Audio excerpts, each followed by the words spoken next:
this. Ladies and gentlemen, are you ready to rumble?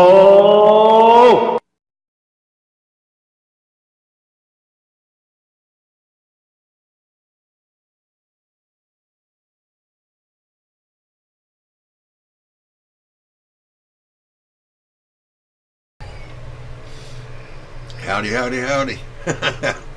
Yeah, got a little distracted there. Yep, microphones are on. Alright, how come y'all not seeing me? There you are.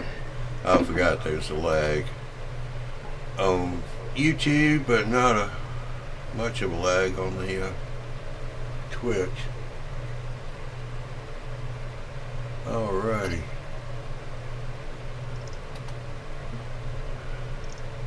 Well, Thursday night. This is the last Thursday night of the month. Starting September, we got our new season coming in, so get ready, because here it comes, ready or not. Where'd my cursor go? Okay. Give you a quick rundown. Pretty much the same schedule. Maybe if I get my microphone over here, you guys could hear me a little bit better. Move my keyboard over some. Come on, give me some slack here. Get my microphone up here. Alright, how's that? Y'all hear me a lot better now? Sounds much better. Yeah. Y'all have to tell me these things. Jeez, I'm watching 16 monitors here. All right, September the 10th, we've got the Bill Show, formerly known as the Fine Scale Show. We've changed the name, Andy's changed the name, and he wants to make it a little bit more generic so we can have a lot more different shows and people won't think that it's all fine scale stuff. So that was a good idea. Then September the 18th, we've got Joe's Train Room. Joe's coming back. He will be with us until all the way through December. Then starting in January, Joe's on maternal leave. And Bill's already informed him there is no maternal pay, so he'll be off without pay.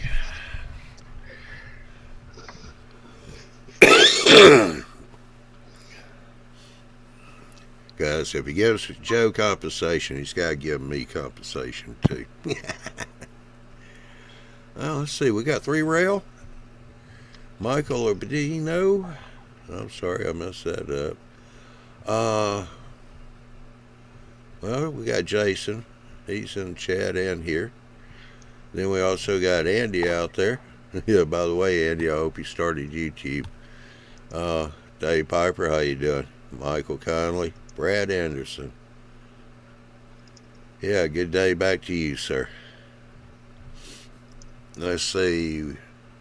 Y'all in winter, so you all be having a spring starting here pretty soon. Warming back up a little bit. Hey, there's the other one from down under, Mr. Marty. How ye? And Ari.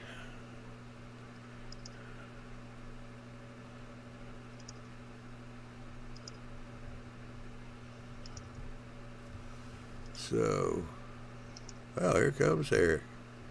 Eric.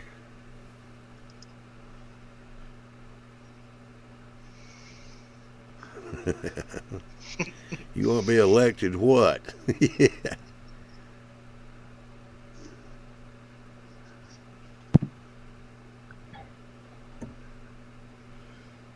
I don't know if I really want to know what Eric wants to be elected for.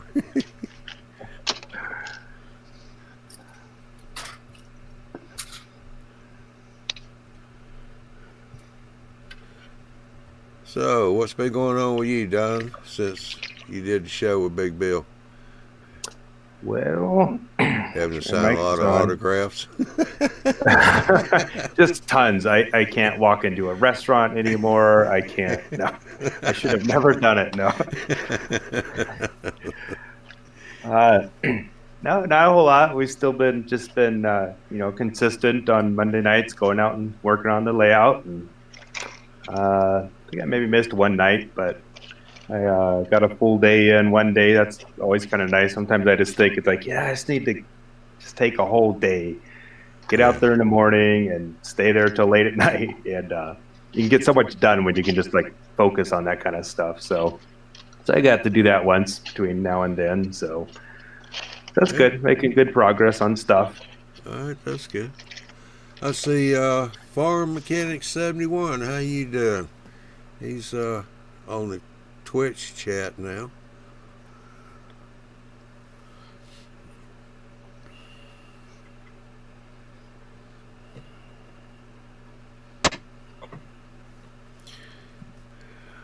Oh, there's Gang Style Andy now. Yeah, probably. I probably should have a mirror in here and see what I look like before I bought. I know how it goes. I just forget. No, that's okay. Guys messing around. I just come flying to the door, so I got you set up on Facebook, but I done it from the phone on the way in. So.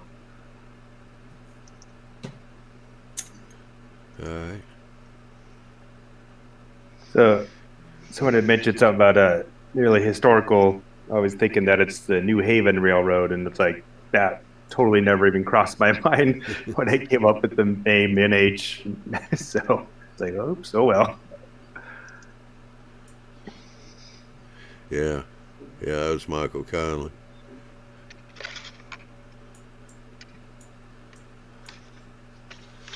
All right, well, I made it a little bit easier for myself, Andy. I've got both Twitch and YouTube popped out and up here on the third monitor.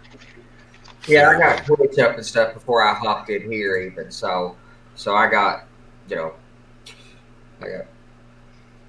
YouTube in and Twitch in, and I got to get back to my Facebook because it was on the phone.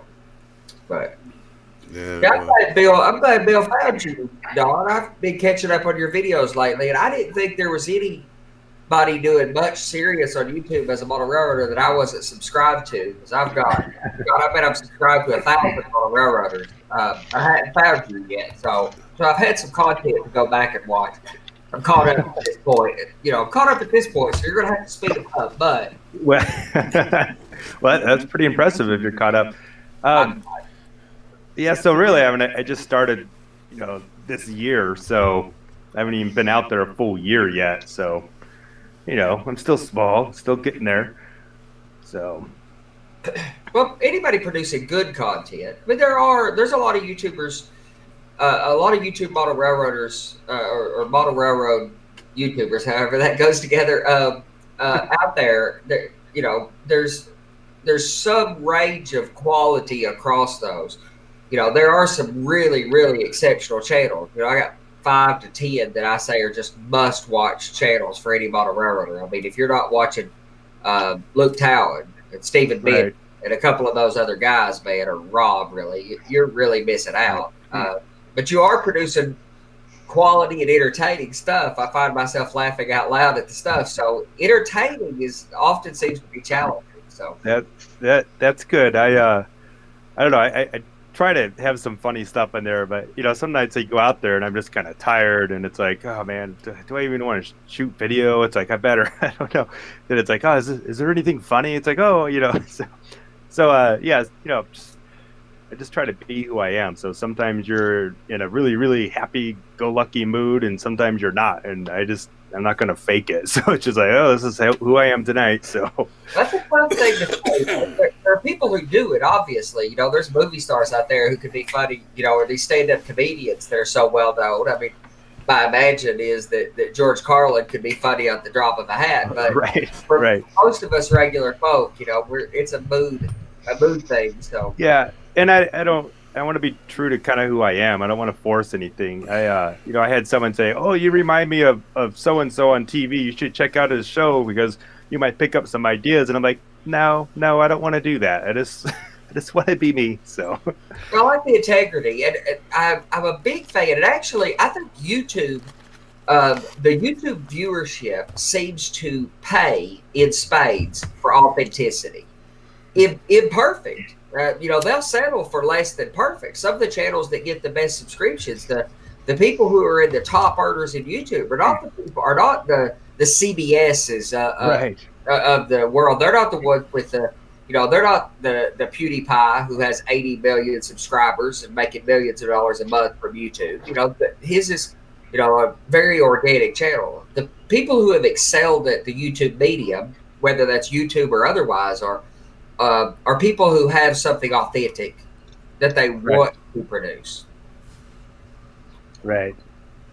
And that's kind of on the side. I like doing film and video stuff like that. I've helped on a short film and done music videos and stuff. But so like when I did my first video and sat down to edit the video, it's like I didn't know what it was going to turn out like. It's like, just be me. It's like, okay, I'll be myself. It's like, but who is that? And a lot comes out in the editing, and so I ahead of time I went and found okay, what kind of background picture do I want to use, kind of brand my channel so it usually has the same look and feel to it. So I had that kind of figured out, and by the time I edited that first video, it's like it's kind of a lot of work, but I think I like that, and I should probably scale back on the editing, but I can't as myself. I can't let it go like that. So it's like I got to put a little more into it. So now it's just trying to get more efficient at it and that type of stuff. But I'm still having fun with it. So you can do that. You can gain efficiency at editing. There's not a great way to automate any of that. I mean, that's what I've heard from a lot of the other YouTubers that I follow in channels other than model railroading. There's just going to be a big commitment of time. And supposedly it's about for a major YouTube production, the guys like Casey Neistat and guys like that say it takes about an hour per minute of video, but that's guys who are making quick jump cuts. What we're doing is not as much that way. I've got a background on the engineering side. I learned to run, large form production cameras when I was young, and then went to college for it as an elective. I got my AA degree as electrical engineer, but then I went ahead and picked up an audio video production arts degree. So on the engineering side, I feel really real confident. The in front of camera part, I don't have the same level of confidence. Right. Yeah. I was gonna say something and now I forgot, but oh, I do that to everybody. Yeah, God. Hey, I'll come back. Oh, you know what it is? Just like when I'm working on the trailer, I don't want shooting video to get in the way of getting stuff done on the layout. So I've always got the camera there, and I try to shoot as much stuff as I can, and I try to keep it as linear as possible. So when I do go back to edit it, it kind of falls into place. But some nights it's just all over the place, especially when we have other guys working on the layout, and I'm trying to include what they're doing and stuff, and trying to make it chronologically kind of make sense when I edit it. So so when I'm out there, sometimes I have ideas of how I want to shoot the video, but other times I just grab the camera and set it up, and I was like, well, this might be long and boring. We'll just kind of time lapse it a little bit or something when we edit it. Well, those are pretty entertaining. They can be, especially with voiceover content. I've went out of my way. I've been adding cameras to the layout room recently, so I can be in here in my little workshop, but I can work in there and join in on up here as we do nightly. And so I've got several overhead cameras. My thinking was that when I went in there, I could turn recording on and just let it pick up. And if there were some interesting bits, maybe I could cut them together and edit them into something. Because the problem is, being a YouTube producer is a hobby all on its own. Right. Nothing but just YouTube. There's a lot of people who do. And it's like being a manufacturer in the hobby. And the old adage was, if you become a vendor, a manufacturer, a hobby store owner, whatever it was as a business, then the hobby ceased to be a hobby for you. And I know that's true because computers started as a hobby for me and turned into a career. That can happen. It doesn't happen to everybody, but it can. The risk is that you end up with video being your hobby and model railroading being the thing that just kind of fills in the gaps. And I like you, want model railroading to stay exactly what it is for me now. So. Right. Well, Eric had the comment of kind of the opposite of that because his hobby's video editing, so he does model railroading to have something to edit. Yeah, I was going to say, I've got 3 cameras. I mean, Yeah. nothing expensive. I mean, what I've done is at Christmas time, I started out with a little Sony Handycam. Found it on sale for $100 because that particular model was going out anyway. And then the next year, I picked up my Canon 72 for almost the same price for the same reason. And now I just set all 3 of them up in 3 different locations. That might be something you want to look at, and just turn them on, let them go. I mean, I've got a G21 now. That's almost to the end of the consumer line before you get Right. into the pro line. Right. Yeah, and I'll have all 3 cameras going. Yeah, and then I just pull the cards on them, upload it into the computer. Yeah, and just start pulling stuff here and there, put it together. That's what I was doing when I was going to Trainmaster Hobby Shop here. We had Wednesday night that we worked on the store layout. I'd take at least 2 cameras with me, set them up at each end, where I could kind of catch everything going on there on the layout. And then I'd just come back, put a little voiceover on it here and there. Right. Well, that's all you need if you're capturing video from multiple sources. You can come back and do the voiceover.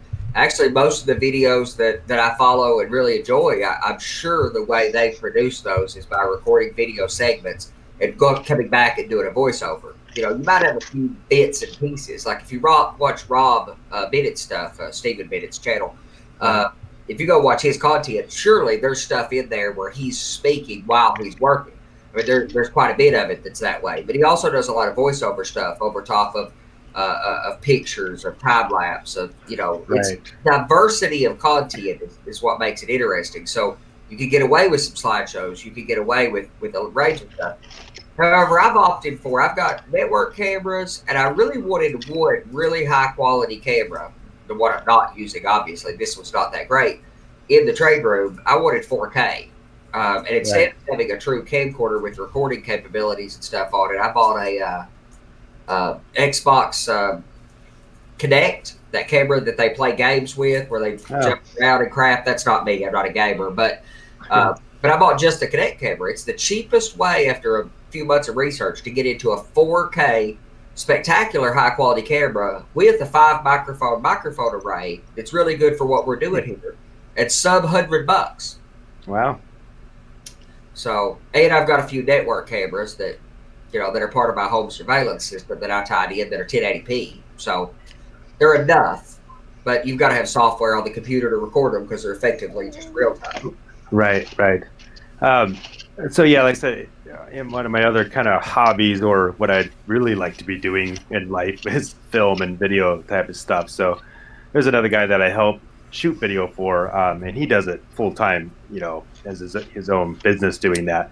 But I help him do concerts and stuff like that. So yeah, so I finally did get a 4K camera because I didn't have one. So I got a Panasonic GH5. Yeah, man. And that looks great. We've shot stuff. We did a music video with like 2 GH5s and then like a Red Dragon camera. And by the time it's all edited, you can't tell the difference, Yeah.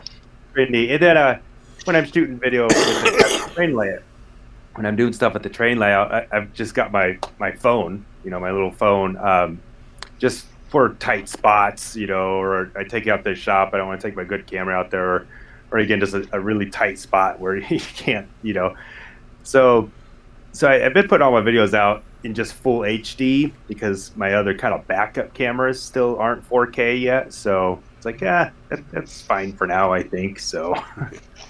Yeah, I was taking a class last year at the local college for videography, the very basics, and couldn't find out there was a guy that does video full time. That's his business and all.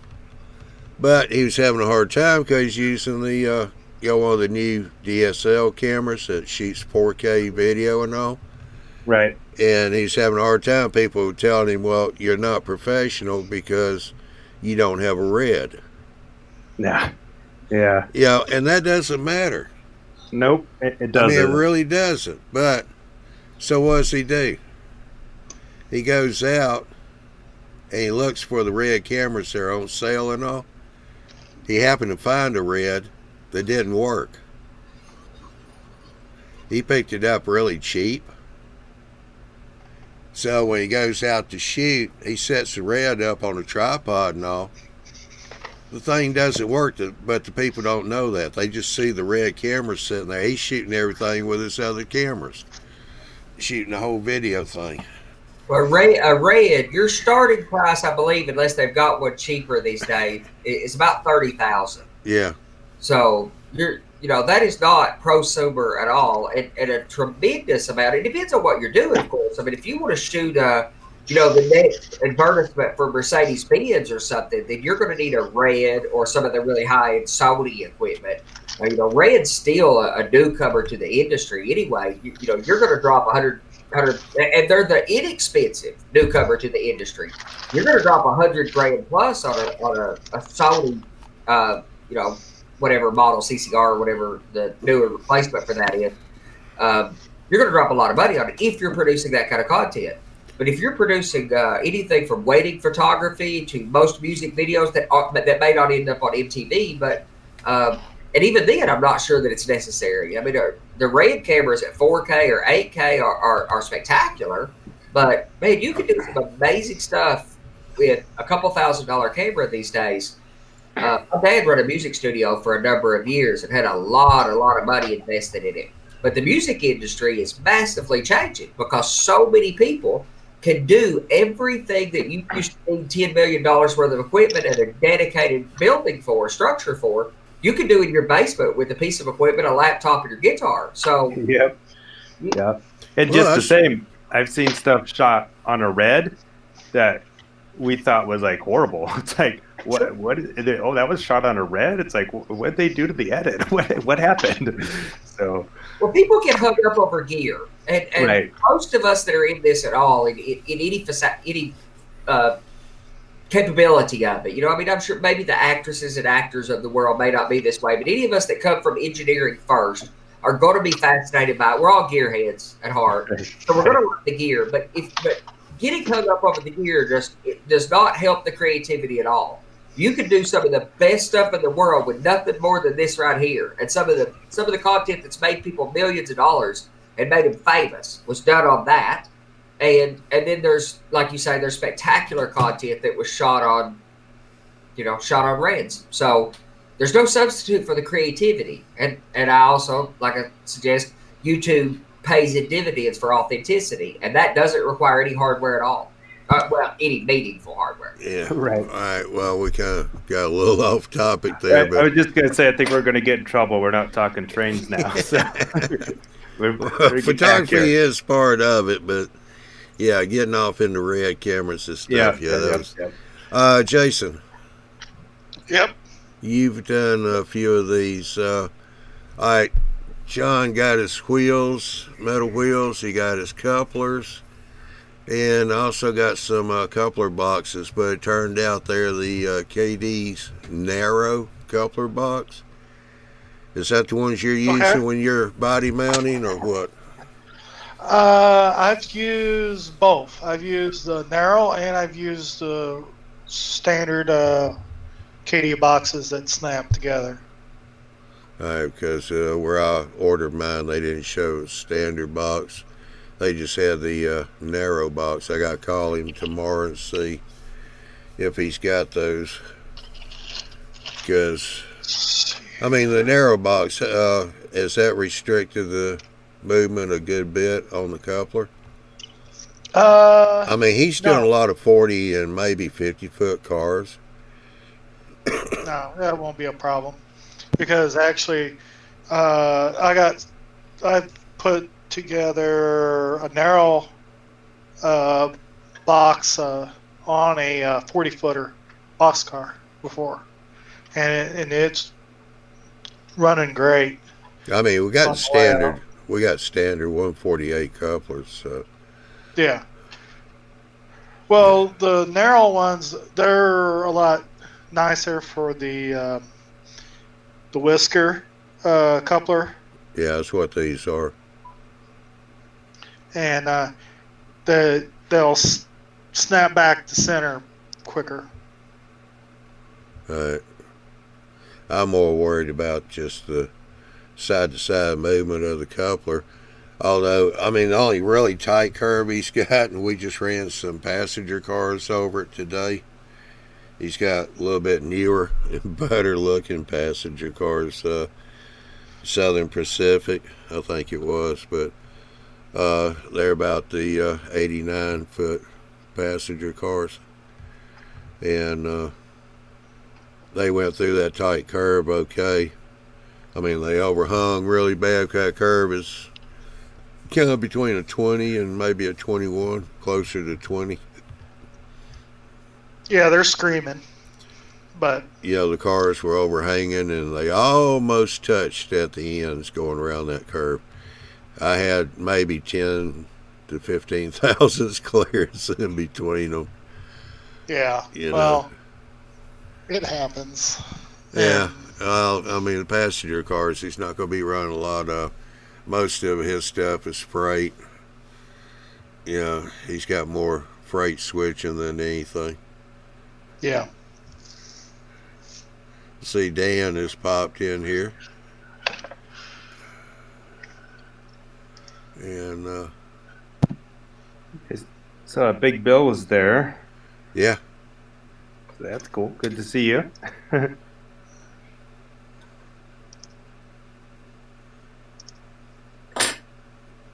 So the idea is that when I'm at home and not out at the train layout, that's a chance to like build turnouts and stuff. But I'm editing video more than anything now. But Yeah. so try to do some turnouts. I got that area that's like going to be St. Elmo and Romley. And I'm trying to get that main line around that curve there, that mountain.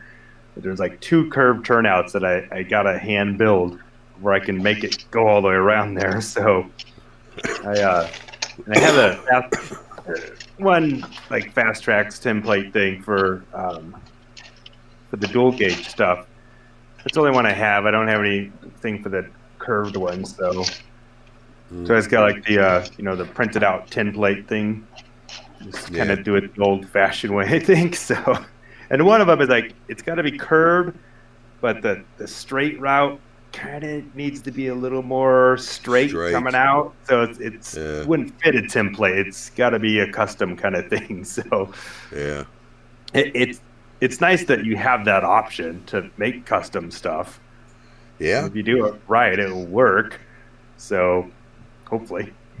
Yeah, I've got the number 6 and the number 5 fixtures in the fast track. Right. Yeah, this is it's a number 6, but it's the dual gauge. Yeah. And I always forget. I think it's code 83. Probably. Yeah, code 83. So you could make lots of different turnouts for that thing. Yeah, I just do code 100. Hey, Joel just popped in. How you doing? We need to get some more people in Twitch. So Farm Mechanic won't feel all alone up there. Well, we're glad you're there. Yep.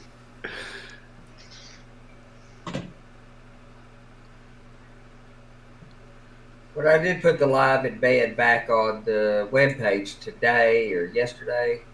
So tweet back embedded on the webpage. I'm still working on the chat situation, but I do have some ideas about that, but I haven't worked on it yet. Yeah, I was surprised. I actually got the chat popped out of both of them, YouTube and Twitch, without messing stuff up too terribly bad. My YouTube's messed up a little bit. Everything that used to be under the viewer is now sitting off to the right-hand side. I can move it, but it won't stay where it used to be. We got a number of viewers on Twitch. It's not as high, of course, but nobody's getting notifications from that, and people are just starting to get caught up with it. Which, I mean, what's it been? A week or two that we've actually been. This is about third show, so yeah, we got 5 people, 96, I guess, views, but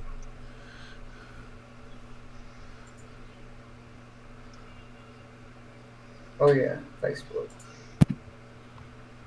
Yeah, we got a number of people watching on Facebook too. That seems to be working pretty well. All right, that's good. So I actually kind of put a video together, and I've never put it out. I may someday later, but I was talking about building these turnouts, and just throw a little tip out there. The rail that I bought is the like painted stuff that's brown. Ooh. Yeah, And that's it is horrible. It's like just scraping paint off so I can solder it. It's like, man, that was a mistake. Yeah. Well, So that, once I get, a I wire, didn't even think about it. the little wire brush that you can get in a dribble. You know what I'm talking Oh, about. That is right. the bee's knees for that. And even I don't buy the pre-weathered, but I paint by it before I head lay it. Well, I paint it before I head lay, and occasionally I have to take that paint off. Yeah. Hang on. That's what it sticks. Yeah. Hang on a second. Hey, Lloyd, you need to move your microphone, please. Hurricane. After what? Move your microphone. We can hear you breathing. Hello? Are you guys able to hear me? Yeah. Hurricane's hitting down Florida, not up here.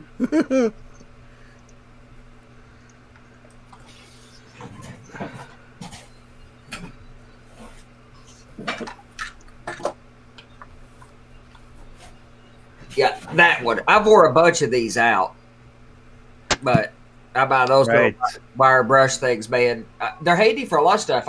You also head lay track, so I have some of these that are somewhat tore up, and I pre-distress my ties before I put them down. Right.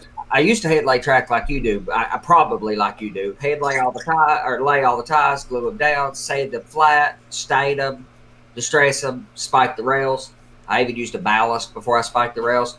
I can't do that anymore because I use tie plates. My ties have to be stuck down, so I use transfer tape or carpet tape to stick the ties down. And then when I set the rail with contact cement, I can pick the ties up a bit to make sure they stick to the bottom of the rail, and then I can ballast. So I distress them before I put them down as loose. So I stick them all down to just paper tape, stick them to the backside, of paper tape stuck to a board. And then I take this wire brush to them and tear them up. Right. And then I got a little square stick with a dozen or so X-Acto blades that I tear at them, tear the ties up real good, and then stain them. So Right. This is the trick right here, though. Yep. Yep. All right. Marty's being a little funny. He put in the chat that he's making turnouts by using this resistance soldering system. I guess he has to that's do fancy. that while standing on his head. He's rubbing my head, man. He's made Hang on. I got to put that North American filter on. Marty's rubbing that new resistance iron in. I've been watching him do it. I've shopped for resistance iron 4 or 5 times over the last couple of years, and I've never bit the bullet because they're not cheap. I'm really, really wanting one now for this brass bridge, this 7-foot brass bridge I need to build. So I think, Marty, you need to get in with somebody and figure out how you can get a cut off that $500 iron I'm going to have to buy. You've about Yeah, well, now. the shipping was nearly as much as the iron itself. I've looked at every option out there, and if I was going to buy a new, traditional iron today, I wouldn't buy like this Haiku or box that I have, or Haiku, whatever, expensive box. I wanted these kits that are coming out on eBay for the voltage controllable, regular iron. And that'd be the way I'd buy an iron, and I'd buy a separate hot air soldering station. I'd buy them separate. And I'd use those kits because, man, you could save spectacular money and get a good one. But I could not find any good solution for building a resistance iron. I don't know what the challenge is with building one yourself, but I don't know. It's high current, low voltage. Yeah. But it's you got to basically custom wind a transformer if you want to build your own. Yeah, that's what I've gathered too. That's why I just went and bought one. How you That's doing, what- Ralph? Howdy, guys. Yeah, we also got the closet branch. He just popped in.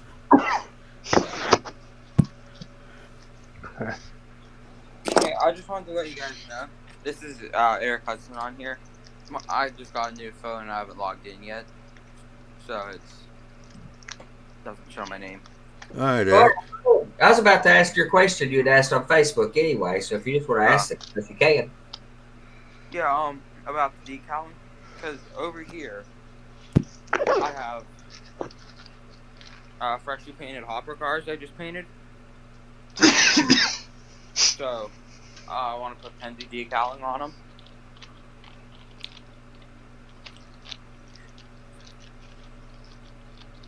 Decals. Water slide transfers. There you go. G'day, hey, Marty. How you doing, Ralph? All right, Eric. If you're still talking, we don't have any audio from you.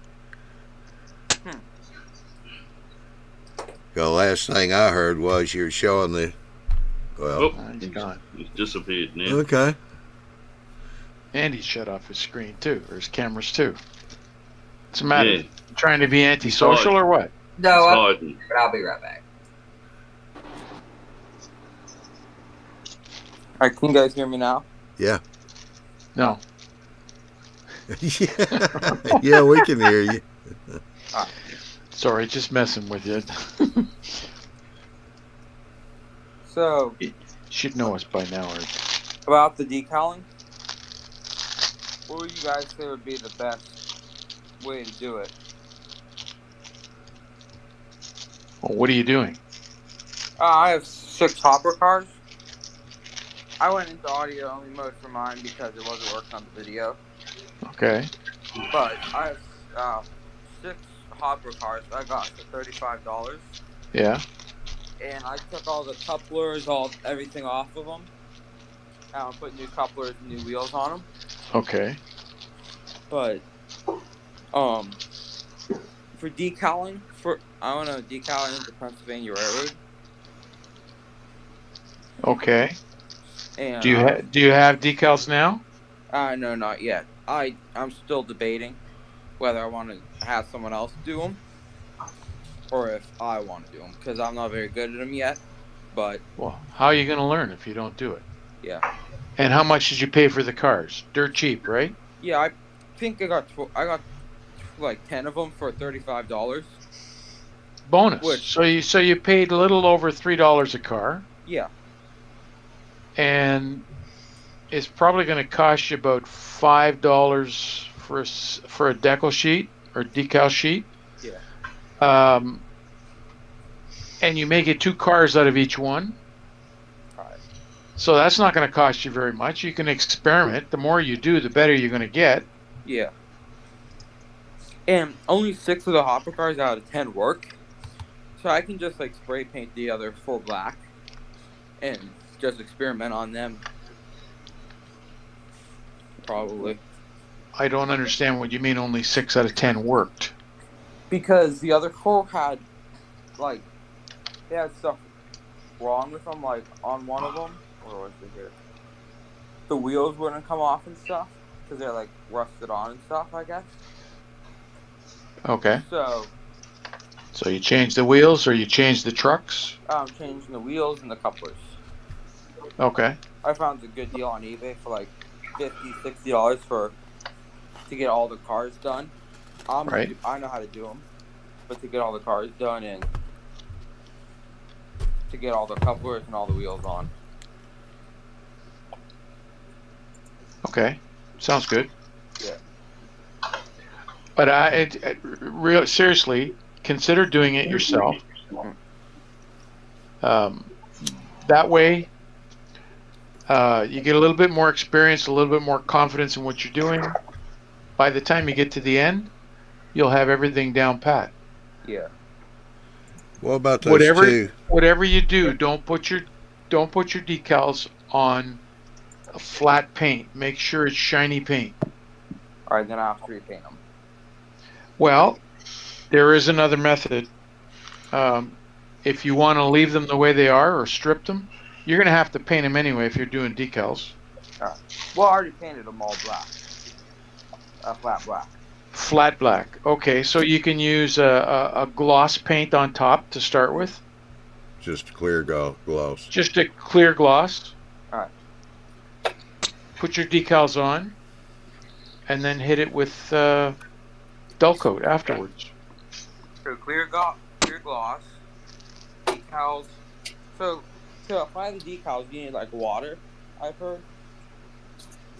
Yes, they're called water slide decals. Are they really complicated or? Not really. Just time consuming, and you have to be careful with them. Yeah. Somebody was going to say something. Yeah, I haven't done decal much stuff at all, but can you use like a dry transfer decal on a flat paint and then coat it with like a dull coat to kind of seal it on there? Again, dry, whatever kind of decal you're using. If you want it to stick really good, it should be on a shiny surface. Okay. Even the dry transfer. And if you see years ago, and this used to be much more prevalent because I guess the techniques for doing this properly were not as well advertised to people. But you remember years ago, you'd see a great layout. You'd see somebody's cars with their custom road name, and you would see the decal or decal clear paper along with the decal where they'd cut it out. You see the outline. It's where they put on a flat finish most of the time. It gets air under it. You just can't get it to suck down there tight on flat paint because of that texture. And if you have a gloss paint, it's got something flat that you can get it down against tight. And with the microsol, you can get all that air off from under it, get it finished. Okay, so imagine trying to put a piece of tape on a piece of sandpaper. Absolutely, great. Okay, because that's basically what you're doing. A flat surface is like the sandpaper, and the decal, or whether it's dry transfer or decal, it's going on the sandpaper. It's not going to work. It doesn't have anything to hang on to. Yeah. Once you put it on a piece of glass and you get all the bubbles out, there's no way it's coming off. Yeah, Jason, could you hold those up again Sure can. and let Ralph explain the use of those two? Okay. You're going to have to. Well, the bottles both read the same thing. One of them is for you apply a little bit of it to your model first. I believe that's the microset. And the microsol afterwards. When it's you've moved all the air out and with a Q-tip or something like that, or a wet paintbrush. I use a flat paintbrush, damp, so you can work on it. Once you get the air out, then you put the microsol on, and you don't. Once you put it on, it's the other way. The other way around. No, Yeah. no, Ralph's right. The micro set is for putting the decal in position. The microsol is for actually sucking it down. Okay, so For like if you got decal parts behind it that you want it to suck into, because the microsol actually softens the decal. So once you put that on top of the decal, don't touch it, because it'll go soft, and if you touch it and move it around, you're going to bend it out of shape. And rip it. I personally don't use those when I do decals. I use water to move it around. Once I get it into place, I hit it with the Walter Solvaset. For Solvaset and microsol are effective. It's basically the same thing, except this is stronger. It melts the plastic that the decal's made out of. Yeah, the back of the bottle says, brush micro set part 1 of this 2-part system on the model where the decal is to be applied. Then dip decal in water and slide off backing paper into position on the model. Use a soft brush, gently apply microsol onto the decal, being careful not to move the decal during application. Do not touch decal after application of microsol, as decal is now soft and can easily be distorted. Allow decal to dry completely. On surface with many irregularities, additional applications may be necessary. Allow microsol to dry between applications. If air bubbles become trapped under the decal, prick with a needle and apply microsol. Right. And I didn't know, years and years ago, the only decals I've done many years ago that I done them, I don't remember microset being a thing. I've flown them. But I did use microsol after the fact. But I've been made microset till the last few years. And then dull coat. After everything dries, then dull coat. Well, I have another way before you do the dull coat. The decals, depending on who you get them from, are going to be either thick or thin. If they're thin, fine, go ahead and put the dull coat on. If they're thick, you want to try and get rid of the edge of that decal to level it out. So one of the things, if you don't have a gloss paint, this here is natural acrylic. It may go out of business now. Johnson & Johnson. It's Future Floor Finish. I think it goes under Pledge Floor Finish now. No, Future's the new name. It used to be Pledge. No, Future's the old name. Yeah, Future's what they called it. Future is the old name. Yeah. This bottle's 10 years old, and I've only used a little bit less than half. But you can brush this on. If as long as the surface that you're putting it on stays level, this stuff finds its own level. You can put it on with a brush, and you won't get brush strokes. Like you won't see the bumps from the brush. Once it's dry, then you can put your decals on. Once you got your decals set and everything else, and you get all the air bubbles out of it, and it's dry, and you use the microsol on top to take it into all the crevices. If you still have air bubbles, you just sort of prick it with a pin or the point of a number 11 blade. Just touch it, get the air bubbles, and then do the microsol again. When that's all dry, I just wash it off with a little bit of water and put some more of this on. You don't even have to have the gloss coat on it. Put some more of this on it. Once this is on and dry, then you can dull coat. This will help get rid of the decal edge.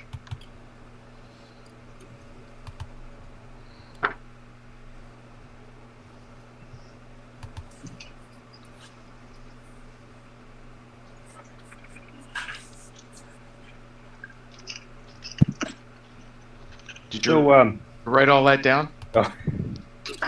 Me? Yeah. I got some of it down in my notes. Okay, so basic how to do. Well, you know where to find us if you have more questions. And you can always go back and watch the video again. Yeah. That's right. Good man.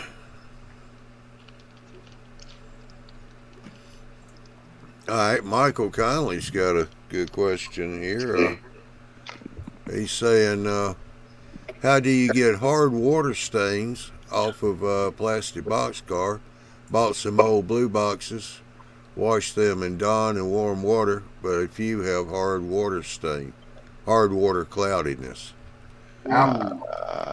So alcohol sometimes. So sometimes the dull coat gets an effect from. But it may not have dull coat. That's right. But that's one of the signs of dull coat. That's been touched by alcohol. It turns white. And funny as that is, if you get alcohol on dull coat, it turns white. The way to solve it is to put more alcohol on the dull coat to resolve it, at least some of the time. Put more dull coat on. But okay, dull coat. All right. If it's just straight hard water stains, I would try rinsing it like dang it. Distilled water or something? No. Distilled water. What you want to use is that stuff you put in your coffee maker to get rid of the scale. CLR? Vinegar? CLR. CLR will work. White vinegar will work. If it truly is scale. And it's plastic and it's not going to affect the paint.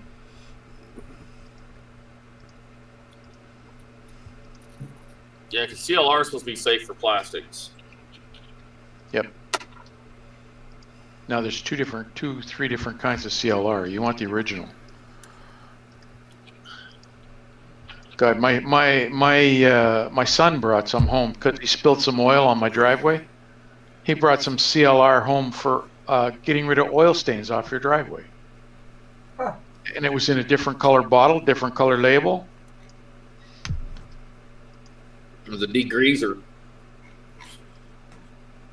Well, it foamed up like the other stuff does. So you put degreaser in your coffee maker? I'm confused by this process. No. I know, I get it, but Pay attention. We're going to ask questions. I'm sure that'll be a test. I'll fail it.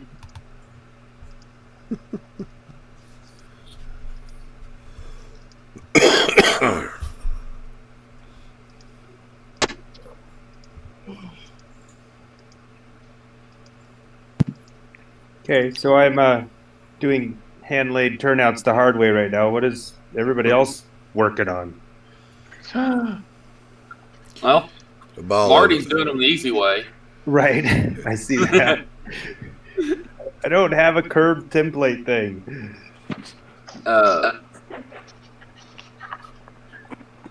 There. That's what I just finished. Oh, Wow, that's nice. Cool. All right.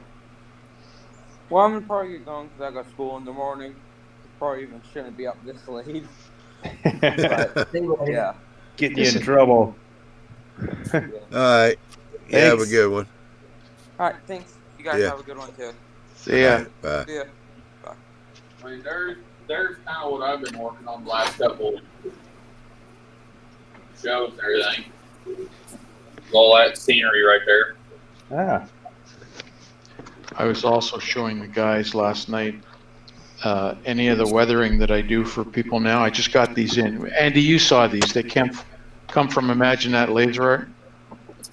These are my not that I'm trying to promote my business. It's just if you go to somebody that's a laser company and you have specifics that you want, talk to them. They may do it for you. I went and had these billboard things made. So they have my, come on, folks. Yeah, your business name and all. Like a business card. Yep. And it builds up like this. Yeah. yeah, that's cool. So every time I do a job, I stick one in the box. It's when I send it back. Huh. I'll have to send you something so you can send me one of those and I'll build it. There you go. If I get a chance to build a layout, or I'll stick it on John's layout. well, you can buy them from Imagine That Laser Art. You just can't buy them with Ralph's. No, exactly. If the point was, if you go to, like I use Imagine That Laser Art, there are other companies around. Mind Mount, he may do some for you. Yeah, Ron Kleiss. Or any specific project you want to do that nobody makes. If you want to do all the drawings and so on for him, he may end up doing it. So is that like an etching process, or is that actually some kind of cutter? It's photo engraved. It's done with a laser. Okay. The laser actually burns through. It burns the wood. Oh, This is okay. 3-ply plywood, and it's less than it's about 1 millimeter thick. Right. Okay. It's kind of like, the old wood burning. Okay. Right. I was Except thinking this that is- was metal. Yeah, no, this is wood These are all burning. wood. But it's Oh. done with a laser, CNC laser, so you Right. get the accuracy and all. Okay. Nick Basney, that got Imagine That Laser Art fellow, we had him on, me and Ralph, a couple of guys had him on the film Fine Scale show a couple of years ago, and I think, they probably, somebody's getting back and talk to him again. He's a really interesting guy, but Imagine That Laser Art has these laser cut structures that a lot of their structures are 1/8 inch MDF. So I built a lot of wood kits. They all require, square stock to strengthen them. But his kits, you can, glue the walls together and it'll stand up on its own. It's quite strong. He does, and he's cutting all that with the laser cutter. It's amazing what's happened with laser cutters. I mean, relatively affordable laser cutters in the last few years. Right now, he has a sale on fire escapes You gotta see that, like 50 points off, or 50% off. till the end of the month. What a fire sale. The fire Yeah. escape sale, yeah. Yeah, y'all go check him out there, Don, because Imagine His That kit- Laser Art. Yeah. ITLA. ITLA. Okay. because the one thing about his kits, you can build them at least 3 to probably 7 different ways. the way he designs them. Yeah. Of course, a lot of us do that anyway. I buy a kit as a box of parts and build it however anyway. But every kit he's got is already pre-configured for working as a low relief building or flat or as a multiple different configurations. And it's really intelligent what he's done. I need to get back on working on more of the photo etching stuff. Yeah, man, that's spectacular. We don't have any. There's not a lot of vendors. That Wild Hair makes a few photo etching things. I really like their stuff. I've used a couple of them, but they only make a small selection of parts. There's actually a lot more photo etching if you get into the military and the 135th stuff. There's a lot of photo etching out there for cockpit details. Or Ralph got me a little bit obsessed with looking at the 135th scale train equipment, German and Bavarian prototype stuff. There's so much laser cut or laser etched work out there available for all the back end detail and all that, which I want to build a throttle using a 135th steam backhead to build my throttle with, so I can hold a steam backhead in my head. So a lot of that's laser cut stuff. It's amazing how much is out there, aircraft cockpits, etc. But in model railroading, there's only a couple vendors doing any laser etching at all. Yep. Sad. And the ones, a lot of them, like FOS scale models, FOS, his actual name is Foscali, Foscali. Some of this, he started out, the stuff he was doing was inexpensive. Well, it's gotten to the point now where his stuff is expensive because he's building bigger models. Some of them are like that. Some of them are still small stuff. I can't even think of all the names now. There was Best. Yeah, I like his stuff too. What about Nick and Norma? Models at scale. Yeah, Nick and Nora. Nick and Nora, yeah. South River Model Works. I mean, some of these like Doug Pascali stuff, South River Model Works are like a clinic in a box. They're expensive, but they're a lot more than a kit. I mean, if you get on eBay and look at the instruction books that come with them, they're 50 pages with color photos, and they're selling just the instruction books on eBay for 50, 60, 70 bucks. It's a clinic in a box.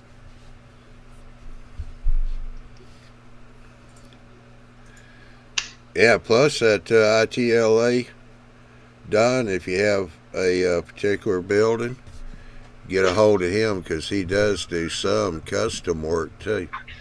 Right. Yeah, as far as cutting it out, laser cutting it for you. It's good to know.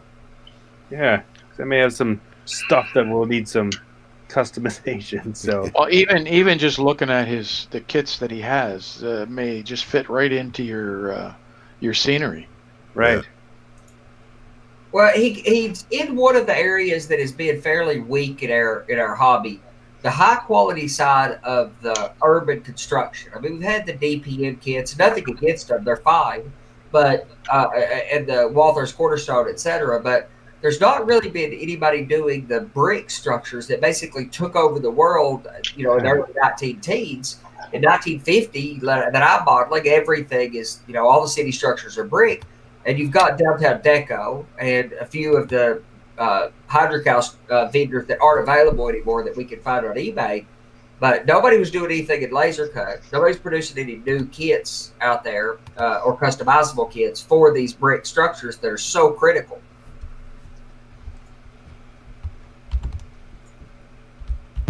Isn't there a place? It's not a kit, but like Monster Model Works or something. They actually made brick sheets that were actually made out of kind of wood or something. But I heard they're not doing it anymore. Or I'm not sure. But they went out of business. Yeah, he closed down.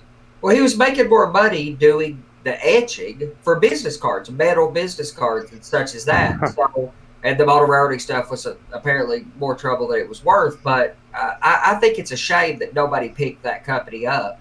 And kept them alive because it was a spectacular set of offerings he had. I mean, he did build some structure kits, But the biggest thing of what he was doing was building complete, wall assemblies and stuff like that, so you could easily Roadways. track build. Yeah, roadway, sidewalks. Yeah, but it was piece and foundation sets and the lintels and the archways and the corbels and all the parts you needed to just take a kit of parts from here, a collection of parts, and scratch build a structure in laser cut wood.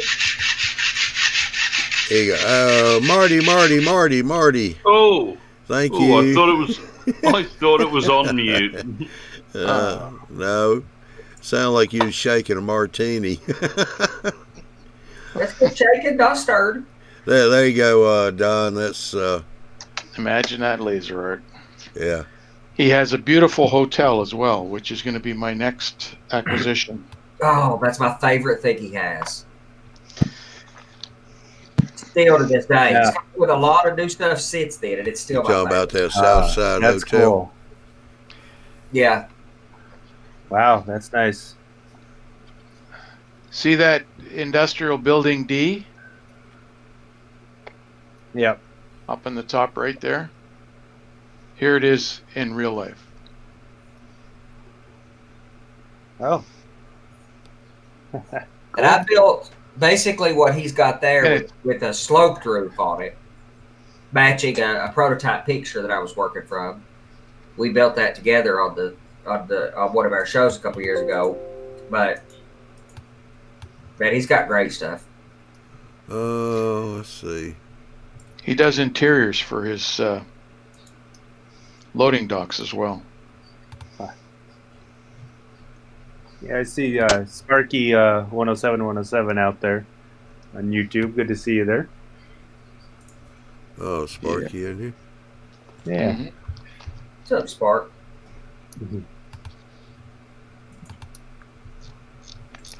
See if I can get the right screen here. Okay, so I've got a building question. I want to maybe do a building with like a mine mill with a lot of corrugated steel on it. So I know you can take tinfoil and someone makes like a little plastic thing that you can kind of scribe the lines into it. Yep. And I might just go get that. You got to find it on Shapeways. Well, Oh. Brunel's makes one. Brunel's, a European company, makes it in acrylic, and it's like $8. Oh, Brunel's. Brunel's is a company down in Melbourne. They come from Australia. Okay, I knew it was one of you goofy talking Yeah. guys. I wasn't exactly sure. I've got one here somewhere if I can find it. Yeah, they're acrylic. They're really nice. Okay. Or Shapeways, or you could just get some evergreen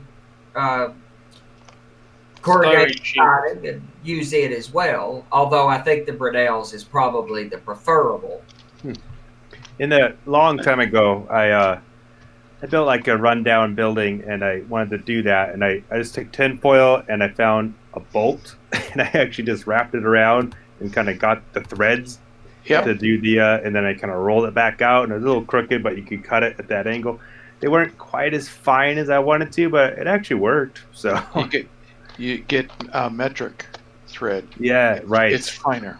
Well, you can You can get a 1.5 thread or a 1.0 thread.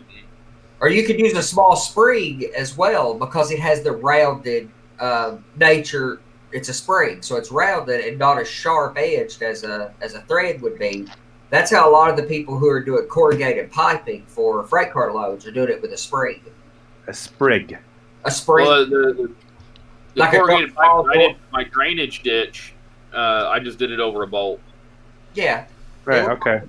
With a spring or a bolt, or same thing. A spring? A spring, yes. Oh, It's spring. It's that nasal thing. That's Spring. Okay. It's there's the fire. Andy was saying that I sound funny. Yeah, exactly. All right, that's a good idea. I like that. I might try that one out. The other plus using actual metal is you can etch the edges of it. Like if you want it to look rusted and rusting through, you can use a little bit of ferric chloride or I think you can even use vinegar. Oh. the vinegar will change the color. If you really want to tear the bottoms of it up, I don't know if I have any of that laying here. If you really want to tear it up, you probably need ferric chloride to do it. Although aluminum foil, even the heavy duty stuff, just about completely falls apart in ferric chloride. So what I do when I'm doing that, because all I want to do is tear the bottom edges, basically, is I just keep it in my tweezers and just stick it down in there a little bit, because aluminum foil goes away like nothing. Now, if you buy the corrugated metal that is a lot heavier duty stuff from like Builders and Scale or Campbell's. Right, Campbell's. Where is that? Oh, there it is.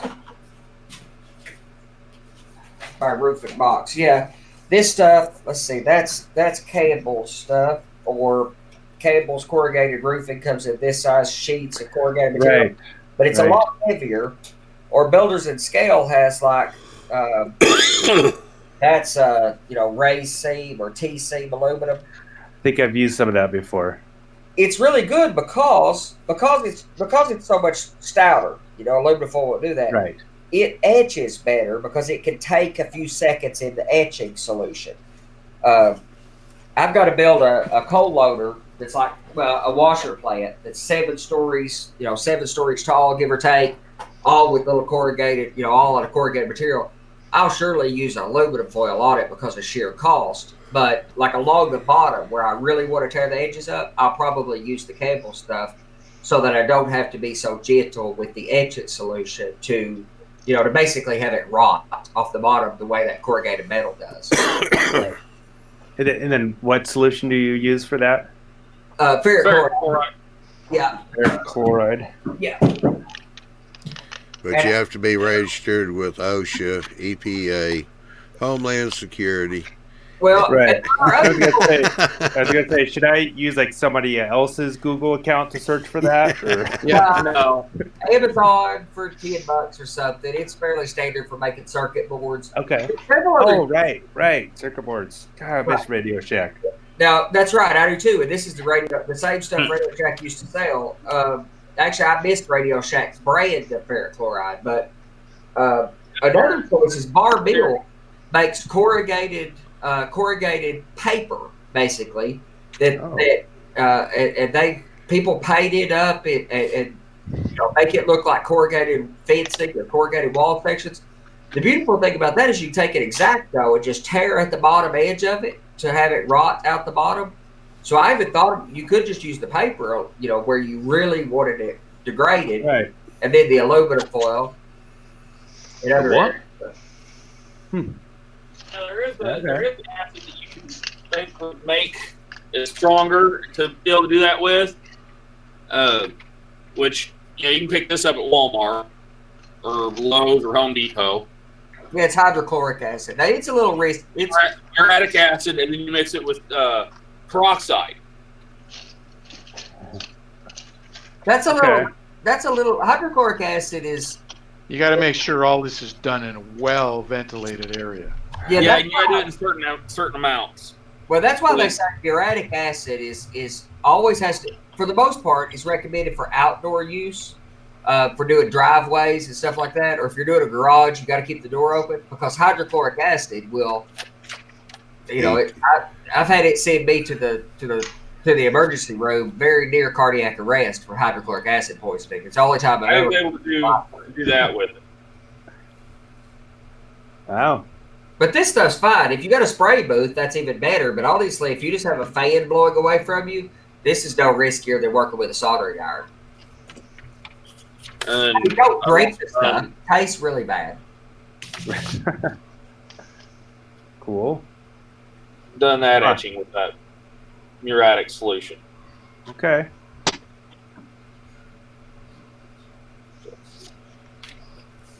It just seems a little bit slower, but it's a little bit more control.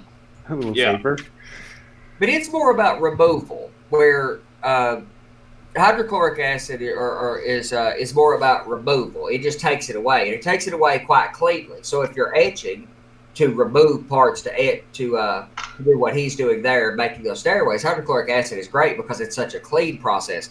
Ferric chloride is a weathering process, so it's going to blacken your aluminum foil.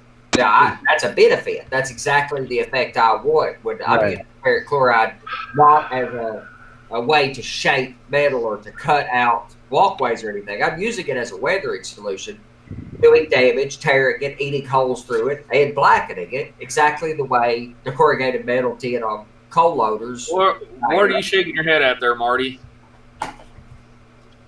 Oh, for ages now, I've been trying to teach Andy the proper, aluminium, I'm having to do a translation over here every 5 seconds, I can do aluminium. It's that extra L that just bugs me. Next, we're going to start soldering things, and, Right, that'll put you in prison over there. So, yeah, I get the fear of that, but that extra L, that's a hard adjustment. I can do the aluminium thing for you all day long. I'm all right with that. That's one of my etchant solution mixes of the muriatic acid. That's after you get the brass in it. It starts to turn colors. Okay. Supposedly it's supposed to make it stronger.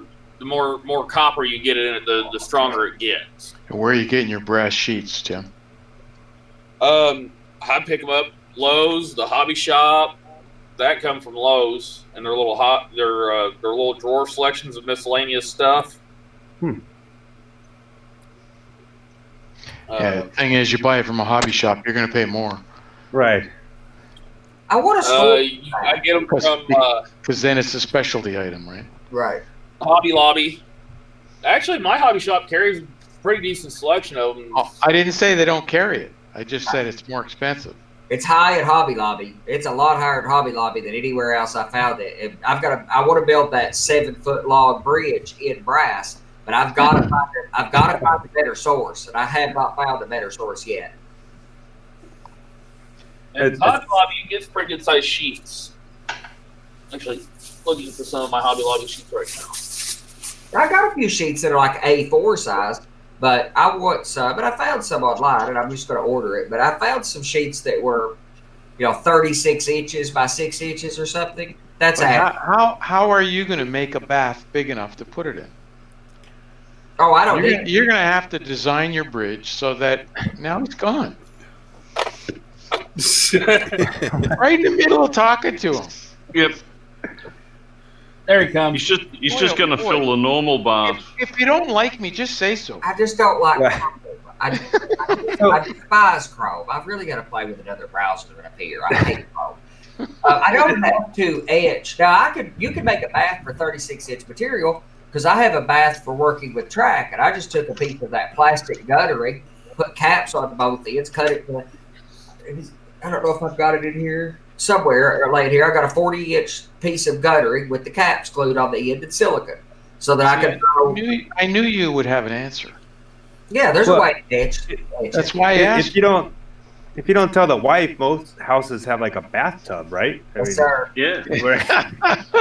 But how do you retrieve it from the bathtub to use it again? That's right. Well, The problem is your solution is going to eat your drain out of your bathtub. Okay, bad idea. Don't do that. Well, that's why if you use the I cannot use the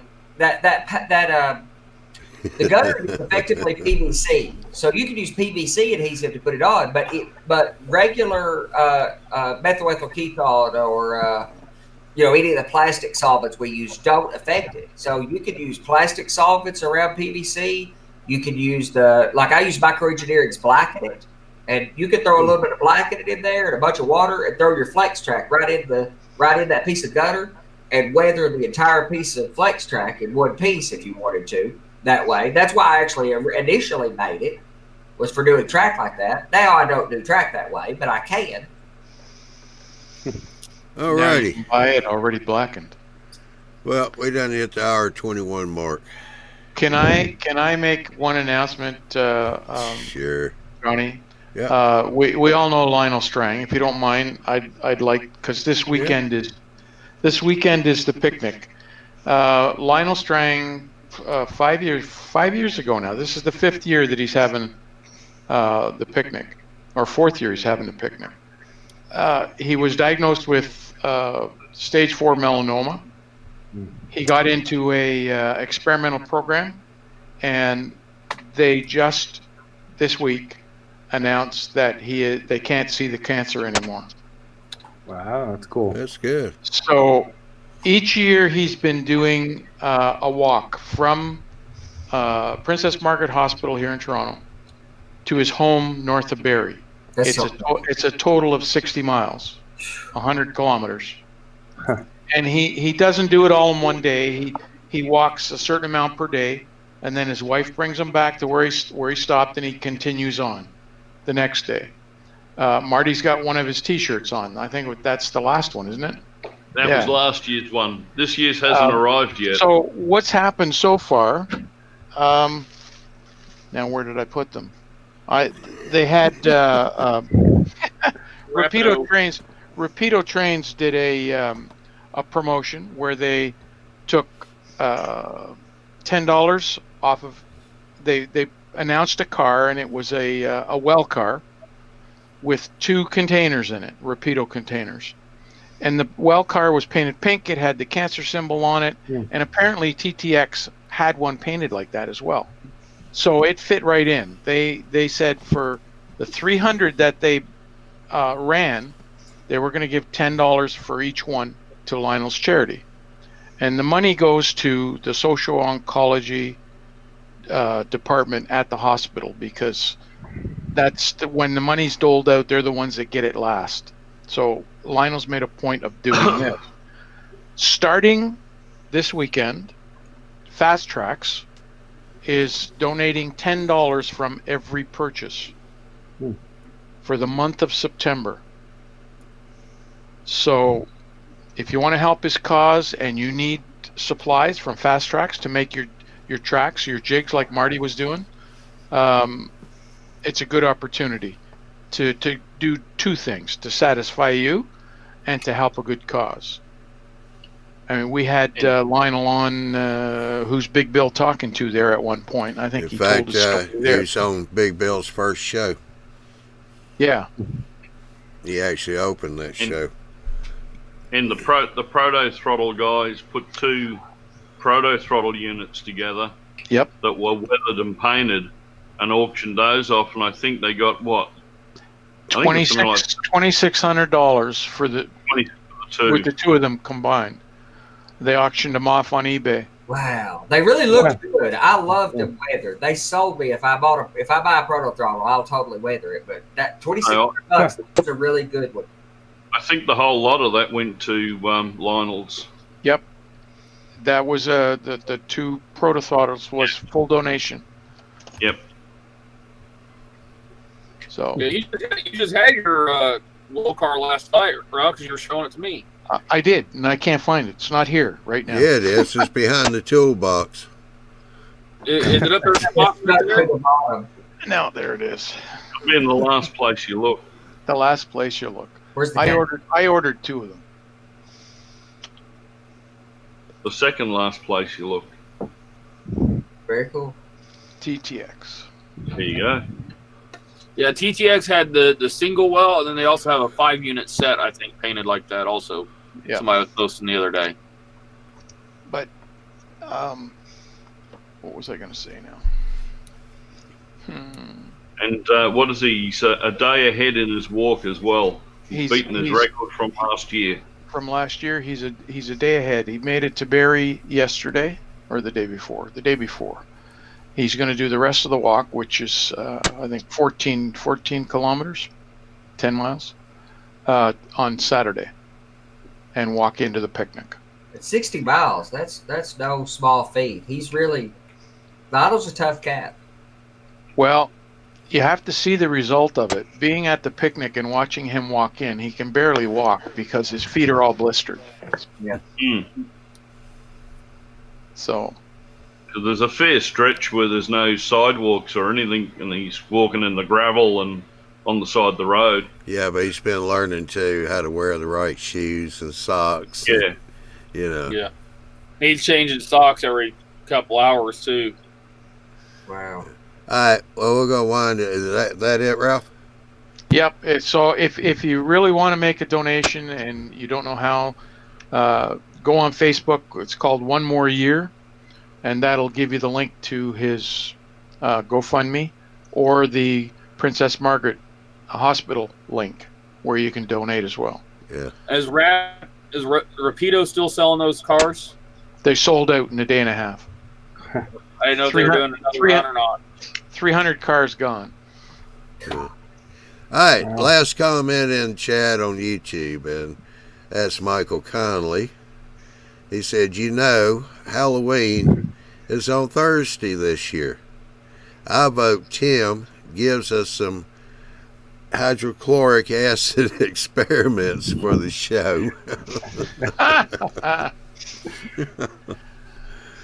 All right. It's not that strong. Yeah.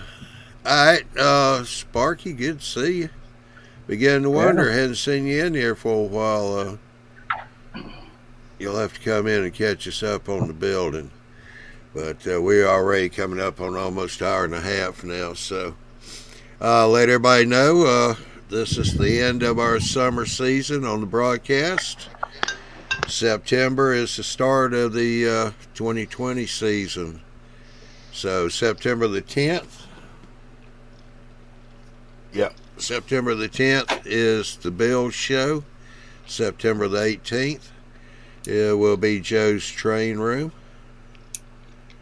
Those are at 9 o'clock Eastern time. So be sure to tune in for those for the new season. We have a few other shows we're working on. Big Bill is working on guests for his show. Who's Big Bill talking to? Like I said, Joe will do his shows all the way up through December. In January, he's on maternity leave. But we've got some other stuff in the works right now. Bill's working on the contracts with the people. Got some other shows that are going to come in the place of that for right now. I'll be doing my weathering show. So stay tuned for that. What else? Oh, I don't know about you, Andy, but after I put this shirt on, for some reason or another, I started looking for my baseball bat and glove. Baseball bat. Yeah. First you started with, I don't know about you, and I understand that completely. But then the situation, I understand where you're coming from. Yeah, but now that I've got mine on, I said after a few minutes, I felt like I needed to look for my baseball glove and my bat. Yeah. Yeah, it went good with the ball cap, I think. Yeah, but anyway, it fits good. Yeah. And I guess Bill's gone to sleep. I'm not getting any smart comment back from him. So, alrighty. So we shall see you guys September the 5th. That'll be my show on Thursday. September the 10th is going to be the Bill show. The 18th will be Joe's Train Room. So we shall see you on September the 5th at 10 o'clock Eastern time. Y'all have a good weekend and a good holiday. Yeah, thank you. And be safe. We shall see y'all later. See you, Johnny. Yeah. Night, John. Bye.